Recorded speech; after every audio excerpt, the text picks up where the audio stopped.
আজকের রান্না মুগমোহন। এই রান্নাটা কেউ কখনো খেয়েছো কিনা আমাকে অবশ্যই একটু জানিও। তো তার জন্য মুগ ডালটাকে আমি একটু ড্রাই রোস্ট করে নিলাম, মানে একটু শুকনো খোলায় ভেজে নিলাম। হালকা করে ভাজবে, ভেজে তুলে রাখবো। তারপর কড়ায় তেল গরম করে একটু জিরে, তেজপাতা আর কাঁচা লঙ্কা ফোড়ন দিয়ে এই চাল কুমড়ো, এটা হচ্ছে চাল কুমড়ো, চাল কুমড়োটাকে এইভাবে কুচি কুচি করে কেটে নিয়ে চাল কুমড়োটাকে দিয়ে দেবো। দিয়ে একটু সেদ্ধ হতে দেবো চাল কুমড়ো। বারবার একটু নাড়াচাড়া করে দেখে নিতে হবে সেদ্ধ হয়েছে কিনা।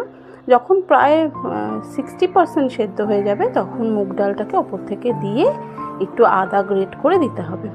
ব্যাস, আর কিছুই না। এবার যখনই এটা সেদ্ধ হয়ে যাবে শুকনো শুকনো করে চিনি দিয়ে আর অনেকটা পরিমাণ ঘি দিয়ে এটাকে পরিবেশন করতে হবে।